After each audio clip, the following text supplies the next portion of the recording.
هنجيب كوباية من الرز المصري من غير ما نغسله ونحط عليه 4 كوبايات من المية، هنقلبهم ونرفعهم على نار عالية. أول ما يغلي كده هنوطي النار ونغطيه ونسيبه بقى يستوي يتشرب المية بالشكل ده. هنزل عليه ب2 لتر من اللبن، ومع الاستمرار في التقليب على نار أقل من المتوسطة هتلاحظوا إن اللبن عمال يتقل معاكم، لأن احنا ما غسلناش الرز وهنستفاد من النشا بتاعته. بعد تلت ساعة تقريبا هضيف كوباية من كريمة الحلويات السايلة، بتدي طعم حلو قوي، وكمان 4 معالق كبار من القشطة البلدي أو المعلبة، وهنقلب كمان 10 دقايق. هتلاحظوا برضو ان هو تقل اكتر.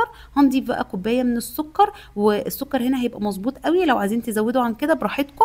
وفي الاخر خالص بضيف معلقه صغيره من الفانيليا و3 فصوص من المستكه، بطحنها مع شويه سكر واضيفها. المستكه بتدي طعم حلو قوي للرز بلبن، وده القوام المظبوط للرز بلبن، يعني ولا بيبقى تقيل قوي ولا خفيف قوي. وانتوا بتغرفوه خلوا كده في نسبه وتناسب ما بين الرز واللبن، يعني ما تحطوش رز كتير ولبن قليل والعكس. بتسيبوه يبرد خالص بره التلاجة، وبعد كده لازم تغطوه قبل ما تدخلوه التلاجة علشان يعمل معاكم الوش الحلو اللي انتوا شايفينه ده.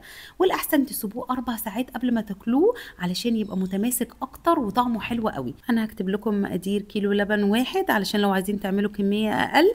انا عملت كمية اكتر علشان انا وزعت منها، وطبعا بحس براحة نفسية كده، واكتر حاجة بتريحني لما بوزع من اكتر حاجة احنا بنحبها، خاصة ان آسر حبيبي الله يرحمه كان بيحب الرز بلبن بتاعي قوي. انتوا برضو لو عندكم ابتلاء وحاسين ان انتوا عايزين ترتاحوا شوية، اعملوا اي حاجة حلوة ووزعوها هتنبسطوا قوي.